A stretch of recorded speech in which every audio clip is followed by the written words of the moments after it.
Hello, everyone. Thank you for joining us and welcome to today's webinar, which is the fourth of our paramedics series that will address the mental health among Canadian paramedics during infectious public health crises. My name is Amin Yazdani, and I am the director of the Canadian Institute for Safety, Wellness and Performance, hosted at Conestoga College's School of Business. As you all know, paramedics play a vital role in maintaining public health and safety in the face of the health crises. Similar to our other frontline heroes during this pandemic, they have risen to the challenge that COVID-19 has presented to us. And paramedic service organizations have expressed their concern that the COVID-19 pandemic may put paramedics under a lot of pressure and additional significant stressors for their mental health. Further, that will increase possibly the prevalence and severity of mental health injuries amongst this population. We have been leading a research project that aims to rapidly mobilize solutions and expertise to develop a rapid guideline for the paramedic community to help them prevent and manage mental health injuries during and after the COVID-19 pandemic, and also provide resources that will better prepare them for future public health crises. We have developed a toolkit to support paramedic service organizations. And in today's webinar, we are so delighted to share our toolkit with you. For today's webinar, Mr. Bronson Du will be taking lead in introducing the toolkit to you. He is a research scientist at the Canadian Institute for Safety, Wellness and Performance, and has expertise in developing organizational level guideline and resources to address the health and safety challenges of the workforce. He utilizes a system approach for data collection, analysis, interpretation, and reporting to inform the development of workplace interventions. Bronson has been heavily engaged with our paramedic community, been very engaged with several stakeholders to develop and support the development of several guidelines and standards for paramedics. The format of today's webinar is a presentation by Bronson, and then I will summarize the webinar series by providing a summary of what has been presented and what we have been trying to do in the past few months. And there will be a QA session at the end. If you have any questions, please use the QA function of Zoom platform to ask your questions, and we'll get to them at the near of the webinar. I will now hand it over to Bronson to begin his presentation. Thank you.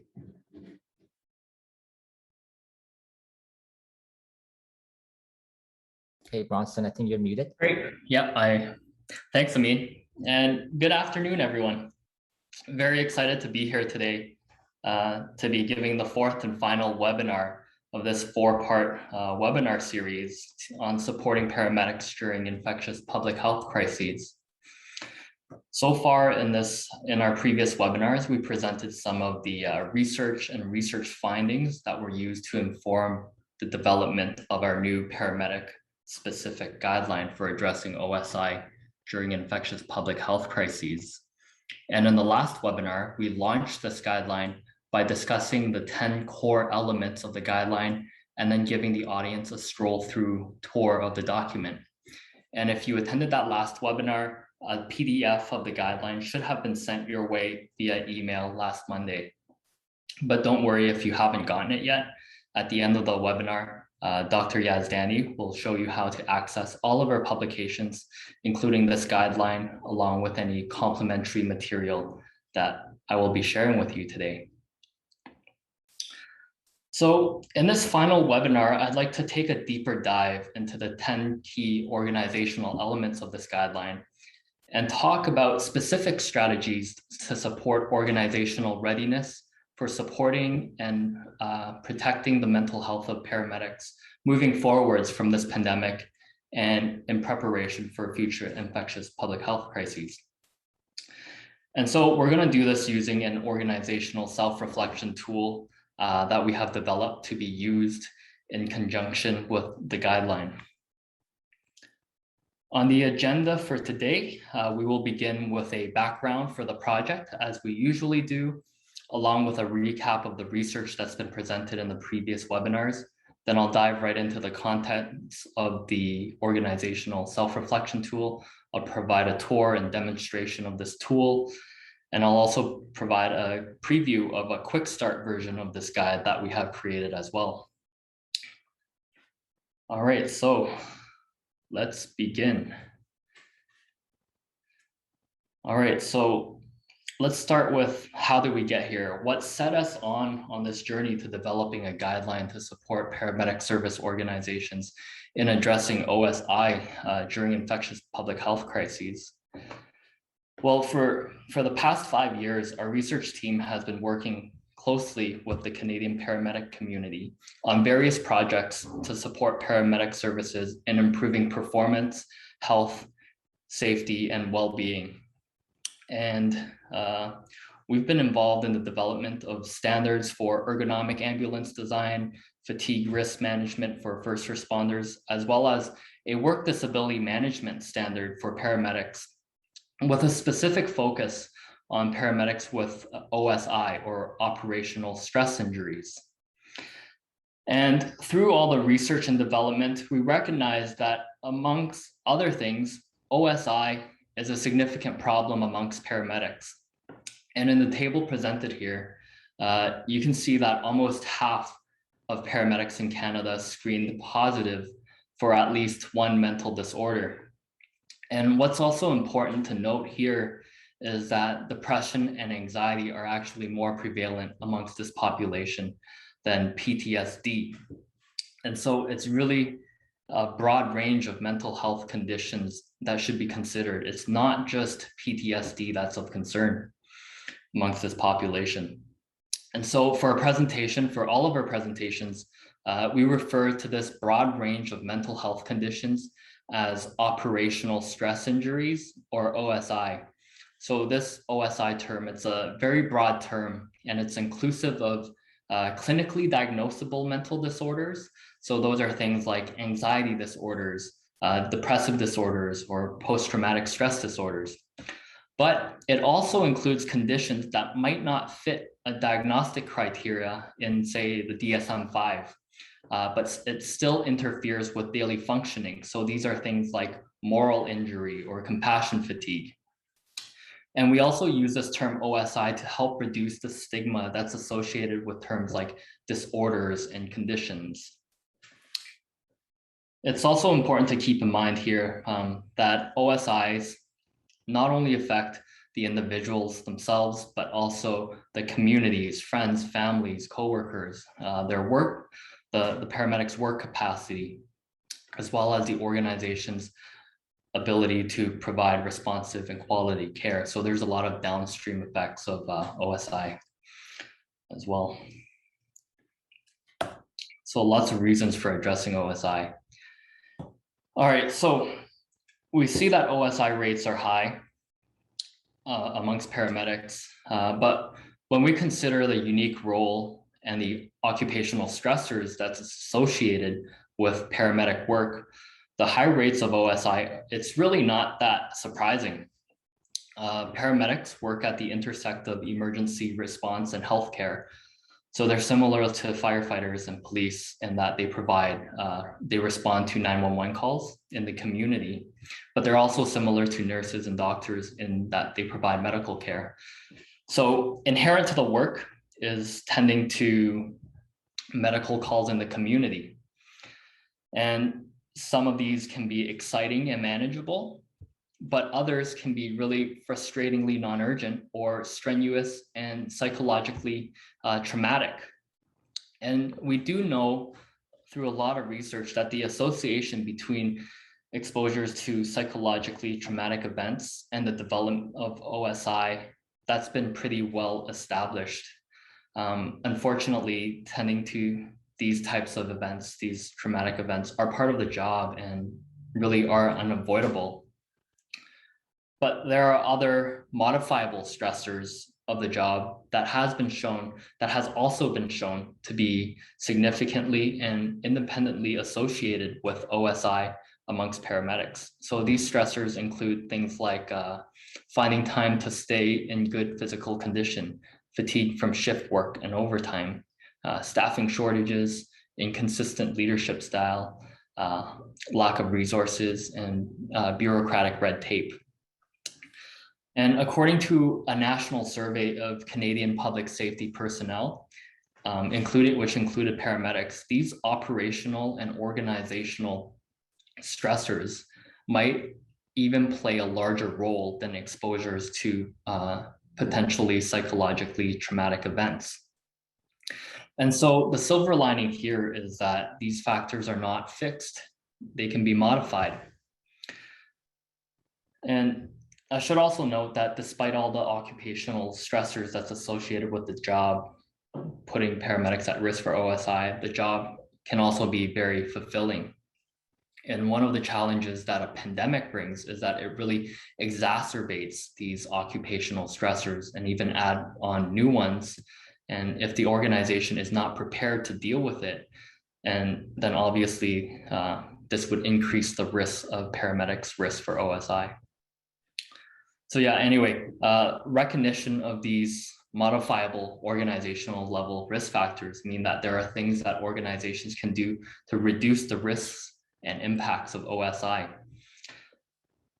And at the time when we were doing this research and to developing and informing the work disability management standard for paramedics, we really didn't find any resources designed specifically for paramedic service organizations at the organizational level to address OSI in the workplace during infectious public health crises.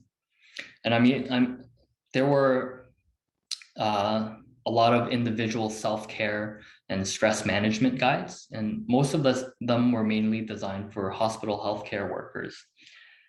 We did find a couple guides that provided quick tips for addressing specific issues associated with the pandemic, like how to deal with PPE shortages or how to minimize staffing shortages, but we didn't really find anything comprehensive for addressing OSI at the organizational level. And that's what set us off to developing this guideline.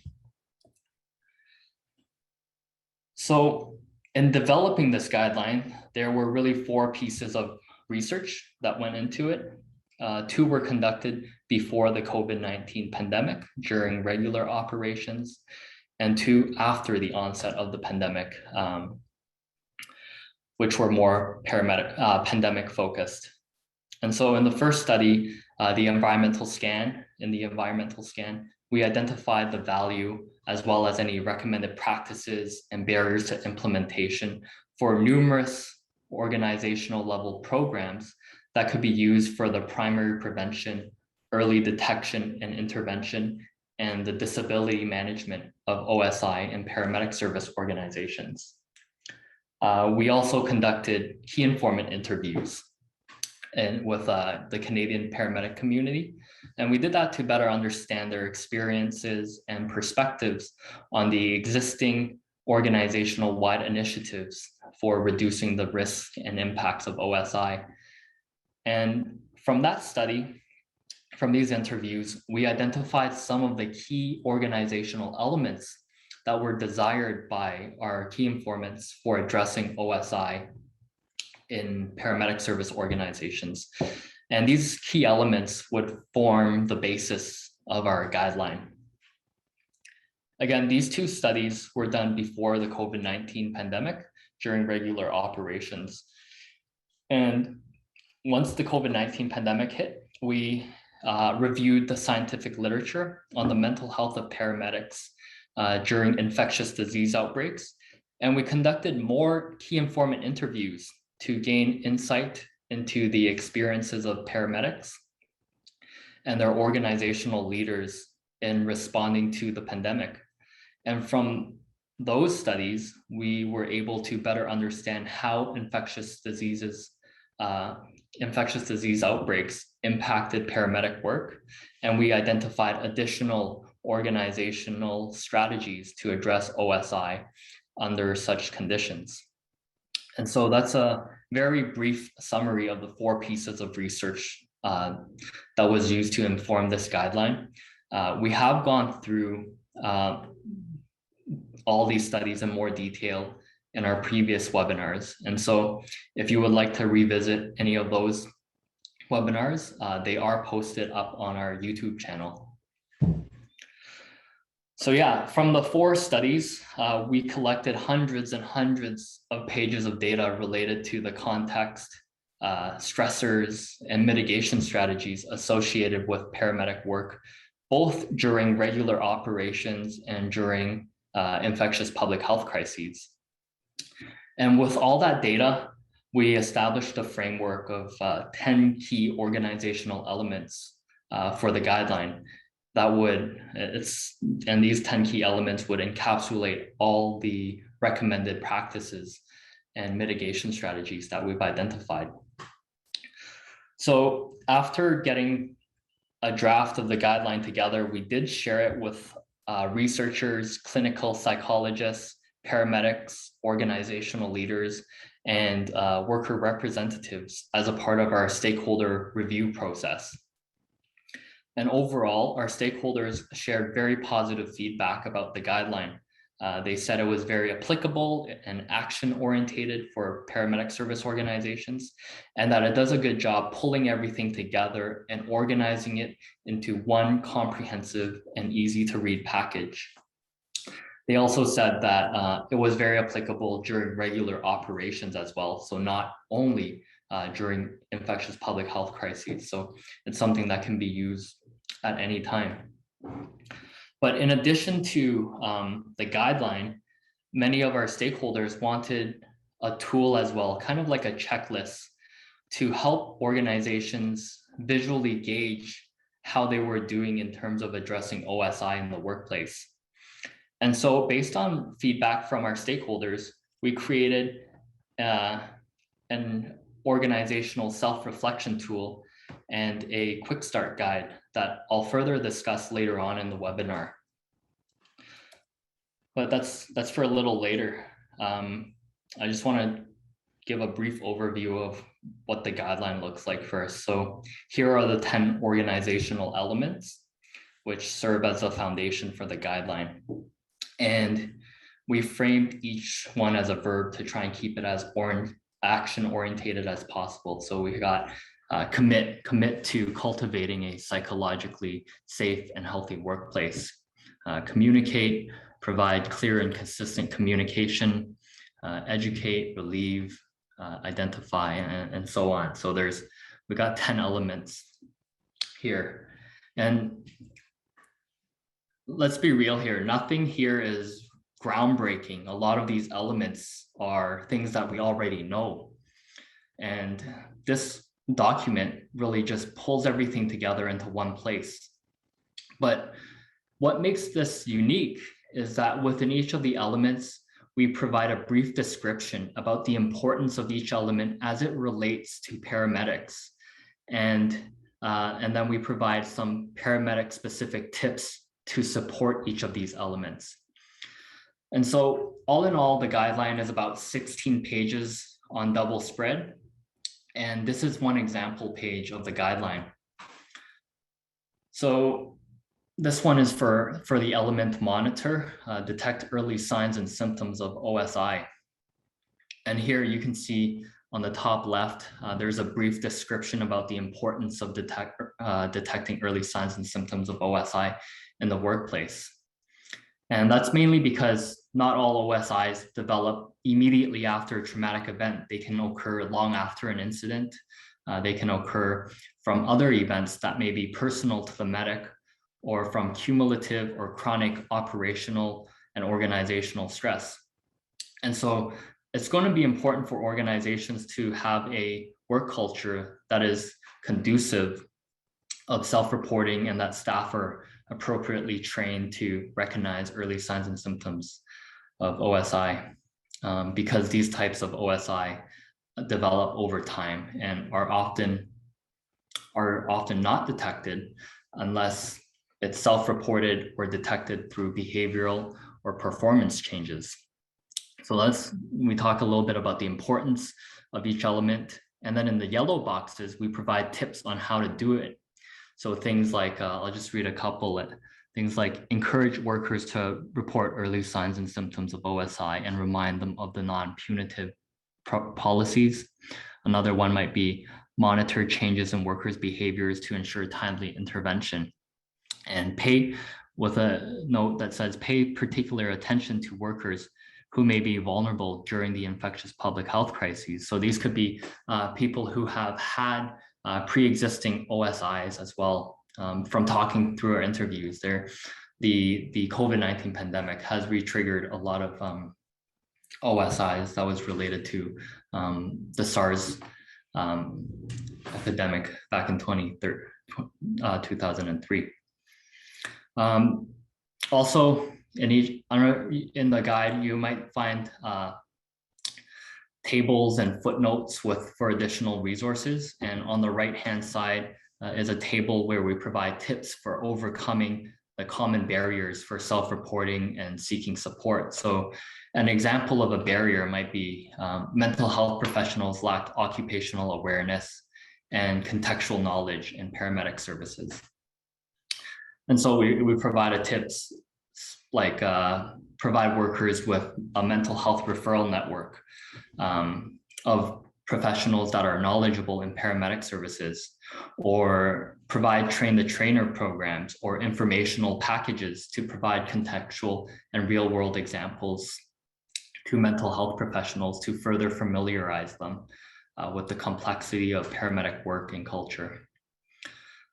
All right, so that's a very high level overview of the guideline with an example of what all the pages might look like. In this webinar, I'd like to go over the self-reflection tool. So let's jump into that. All right, so this tool was something that, as I mentioned earlier, something that was commonly suggested to us during the stakeholder evaluation process for the guideline.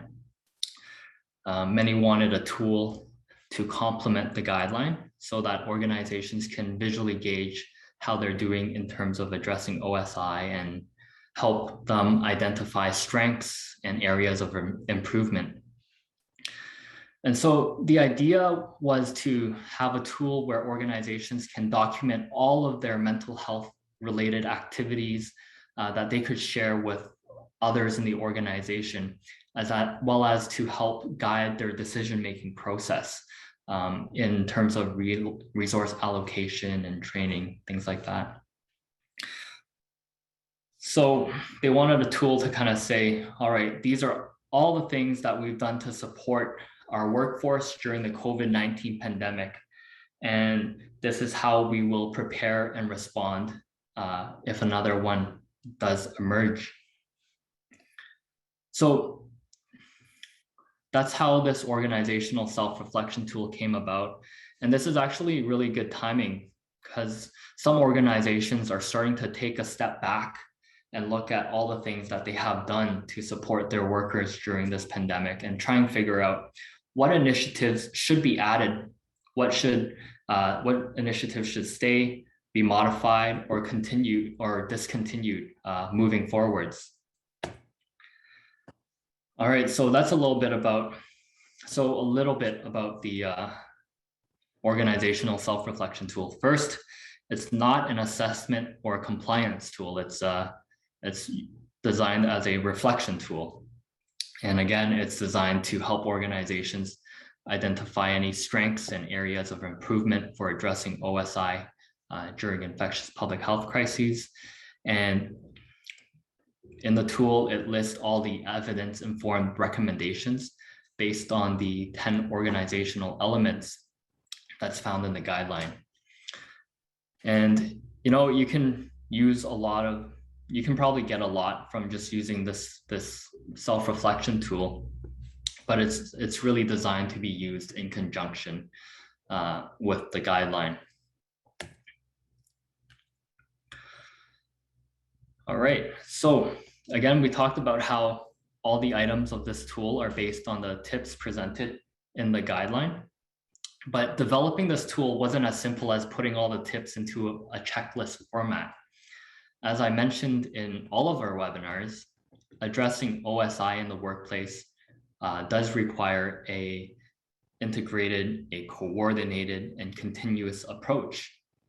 And so to reflect this, the tool breaks down each of these elements into 3 parts or 3 components. First, there's a section for organizational policies and infrastructure. So those can be checked off based on whether it's completed, in progress, or not started yet.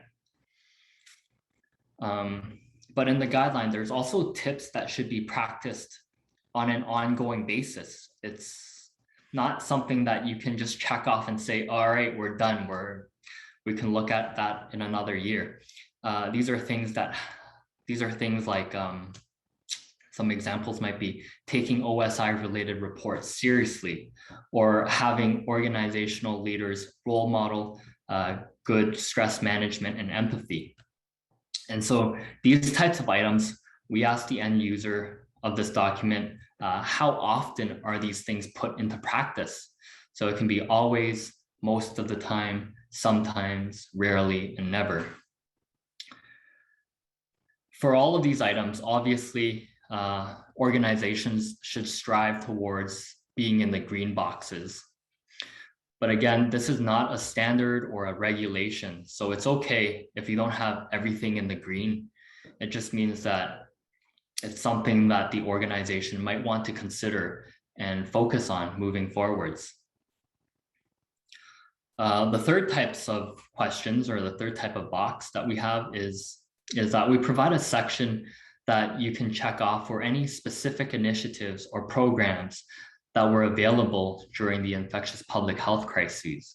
So a couple I can think off the top of my head is like maybe lodging and accommodations or quarantine pay, things like that. And lastly, at the end of each section, we provide space. So there's space available for you to document any lessons learned or any additional organizational activities that your organization has implemented that we might have not listed in this checklist or reflection tool. And so we also provide some prompts for you to reflect on as well. All right, so that's the end of all the prelude to this tool. It's probably a lot better if I just show it to you. So I'll just stop sharing the screen and bring up these organizational self-reflection tool. Just share my other screen. All right, so that should be up. I'll full screen this. All right, so this is the cover page for our reflection tool. And on the right, you'll see how instructions for how to use this tool. And it's pretty much going over what I just told you in the past 2 slides. But if we move onwards, this is the first element, commit. And as you can see, we have a box that asks a bunch of questions about preparation, planning, policies, and infrastructure. And you can answer those questions using the completed, in progress, and not started selections. And I should mention that all these checkboxes can be fillable digitally. So that's a nice add. And then the second box that I talked about earlier are ongoing practices. And those can be answered using always, most of the time, sometimes, rarely, and never. The third, as you saw, as I mentioned, are the initiatives and programs that are available during infectious public health crises. So these are specific programs that we're talking about. And then lastly are some reflection boxes. We provide some prompts for anything else that your organization has done. And to me personally, the most important part is what are the lessons learned from this pandemic and how can we adapt it for future pandemics as well. So most of the sections have two reflection boxes. So I'll just take a quick scroll through everything to give you a sense of what it looks like. And then maybe we can do one section, one element together. So this is communicate, again, same format. We got the 3 boxes and then a reflection section as well. Educate, relieve, same thing, 3 boxes and then the reflection tool, and so on for each of the 10 elements. So this would be good for organizations to gauge where they're at, and it provides a bunch of activities that you can look at and say, hey, we're doing a lot of these. And yeah, so overall, the document is 19 pages, including the title page and this last page. All right, so how about I'll exit the full screen and we go through one section together. And I thought maybe the commit might be the best one to go through. All right, so maybe I'll just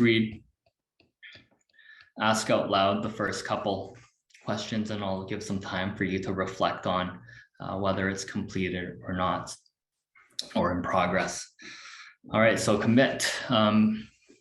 This entire element focuses on cultivating a psychologically safe and healthy workplace.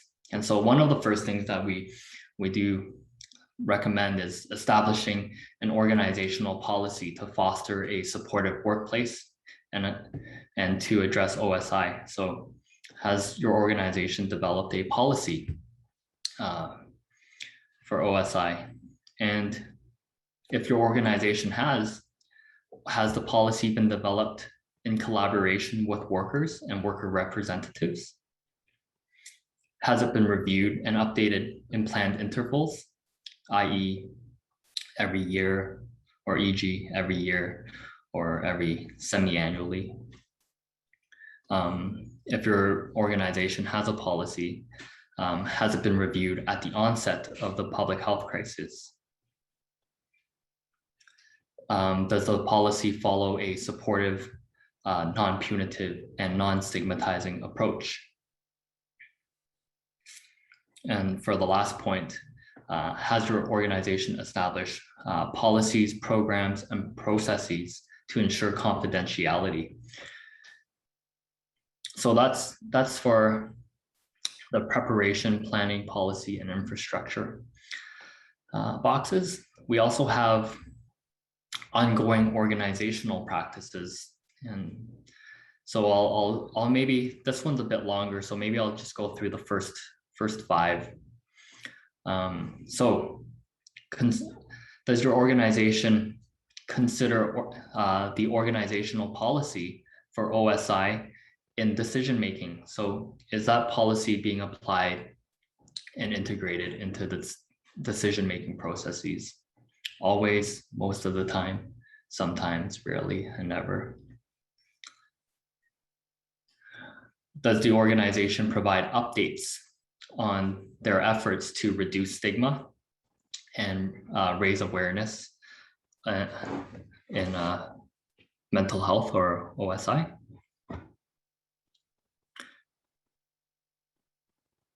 Does the organization promote, participate, and endorse in mental health campaigns and promote activities? And does the organization participate in these activities? Are workers regularly encouraged to use mental health services proactively? And do organizational leaders role model good stress management, empathy, and psychological support. So I'll move on to the next box, but that's gives you a sense of what types of questions are in here. So the third box focuses on initiatives and programs that were available during the infectious public health crises. So these could be things like laundry service, as I mentioned earlier, lodging and accommodations, quarantine support program, PPE fit testing, PPE for workers, family members, quarantine pay, that doesn't count against sick days, on-site vaccination, supporting paramedics in locating services for personal obligations like dependent care or child care. Our family members and support systems included in communications about mental health initiatives. So again, this is not a standard or regulation. So these are just all prompts to see for you to consider, and provides ideas on whether these are things that your organization would like to recommend, implement. But in the reflection box, we also provide, like, if organizations an opportunity to add anything else that they might have implemented during the infectious public health crisis or during the pandemic. So the first one reads, document any initiatives that your organization has implemented during the COVID-19 pandemic to cultivate a psychologically safe and healthy workplace. So I guess off the top of my head, I think an initiative that some organization has started with something called Stronger Together. And again, these are fillable text boxes that you can fill up at meetings or on your own.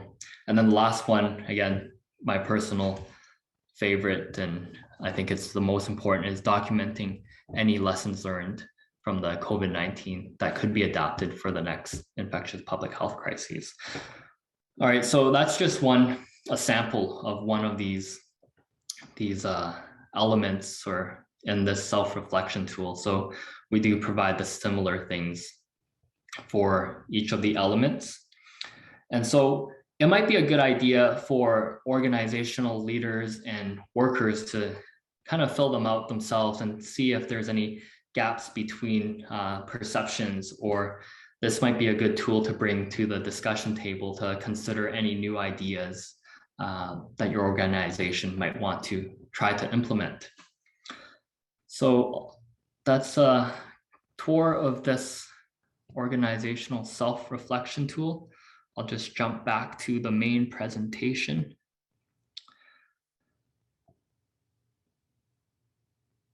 And so, slow it up.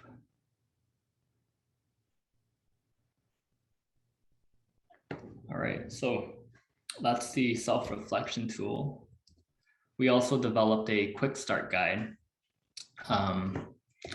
And so it looks like this. It's a quick start guide. It's a one-page PDF document of the 10 elements, and it only provides some of the key and easily implementable tips that we have selected for each of the elements. So that's going to be something else that's going to be available to you as well. Alrighty, so that's the end of my prepared presentation. I'll turn it over to Dr. Yazdani to talk a little bit more about how you can get your hands on these documents, and for some final closing remarks. Okay, thank you, Bronson. To kind of recap what we've discussed during the past 4 webinars, I think we should start from the very beginning and talking about the implications of COVID-19 pandemic for our workforce. At the onset of the pandemic, I think we're not kind of fully prepared to support the workforce, and that is across the board. If you look at manufacturing, healthcare, education sectors, and so on, I think we're not really prepared, and that is a reality. Still, to date, many organizations do not know what strategies they need to put in place to better support their workers, and how they can perhaps put in place proactive strategies to better kind of support their workforce, and even to better prepare for future public health crises.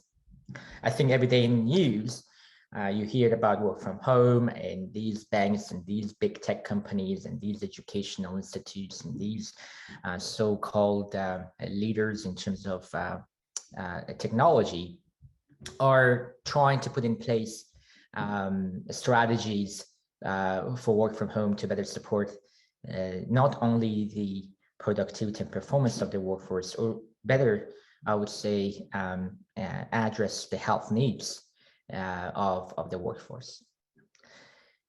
So you still kind of see these kind of reactive strategies being put in place, because I think we're not perhaps prepared to respond to these situations that we are in right now. So in collaboration with our partners and stakeholders, we try to develop an evidence-informed guideline and series of tools to help paramedic service organizations during the public health crisis, and create a self-reflection checklist that Bronson just presented, which we thought that these tools will support paramedic service organizations in better preparing to support the mental health needs of their workforce. We tried to focus on organizational strategies and what organizations can do, rather than individual strategies. However, we provided several recommendations to organizations on how they can provide support at or individual level, and offer support, individual support, to those that might be impacted. I would like you to note that similar to any guidelines, this guideline and the toolkit that we developed might be limited to the evidence available to the research team and expertise of our team and those of our partners. Therefore, additional guidelines might be available to complement this guideline, or even provide guidance and material that support paramedics, and that may look into looking at the issue from a different lens. The toolkit that we presented over the past, I guess, a few webinars will be available through our website this week. We are right now doing some final edits and making sure that everything that we post will be AODA compliant. Our partners agreed to widely distribute this to their network. Please get in touch with Bronson to get a copy of the toolkit, and please feel free to share these resources to your colleagues and your contacts and your network. At the end of this webinar and our webinar series, I would like to acknowledge the funding agencies that they supported this project. Bronson, if you advance this slide to the next slide, I appreciate that. I would like to thank Defense Research Development Canada, DRDC, for the project completed prior to COVID-19, and the Social Science and Humanitarian Research Council on behalf of the College and Community Innovation Program, Applied Research Rapid Response to COVID-19, for funding the research and development of this guideline. I would like to also thank my colleagues, Dr. Marcus Young, Dr. Philip Bigelow, Dr. Veronica Buskart, Dr. Behdi Noor-Zekia, for the support throughout this project. And I would say special thanks to Bronson, who kind of led all of the research activities behind this project, and our research assistants, Sarah Rizwani and Jenny Gruber. I would like to also acknowledge a generous support from our research partners, including Cantor Renfrew Paramedic Services, Peel Paramedics and its Union, Alberta Health Services, Paramedic Association of Canada, and Public Service Health and Safety Association in Ontario. And also, most importantly, participants, partners who volunteered for these studies. So at the end now, let's see if you have any questions for Bronson mainly. I think there is one question, Bronson, and that is around the self-reflection toolkit. The question is, which self-reflection toolkit complements the guideline, or they could be used independently from the guideline? Yeah, so that's a great question. So as I mentioned in the webinar, it can be used as a standalone, but we do refer. Okay, so the self-reflection tool can be used as standalone, but there are a couple points that we do refer back to the guideline, to some tables, to make sure you review those, because there's a lot of information in the guideline that's valuable as well. So it can be used as standalone, but we do recommend that it's used in conjunction together with the guideline. Great question. Thank you. There's another question is about the if the resources will be available for free. Yes, all of the resources will be available through our website, and they will be free of charge. And Bronson is also leading on writing a manuscript for scientific publication that which we believe will be available within the next few months. Okay, no more questions. We have, so that was the last webinar of our paramedic webinar. Bronson, if you let me slide to next. Our future webinars focus on work from home. We have 3 more webinars scheduled on our work from home webinar series, one on September 27th. There's another one on 25th and the 22nd of November. The one on 27th focuses on investigating physical health and pain discomfort in home offices. And that will be to share our national survey with it on the impact of work from home on the physical and mental health of Canadian workforce. Next, please. The recording of our webinars, including the paramedic webinar series, will be available in our YouTube channel. Please feel free to view them and share them with your network. The recording of this webinar will be also available in our YouTube channel within a week. So please feel free to go to our channel and share the link with your network as well. At the end of the webinar, I would like to thank you guys for attending today's webinar.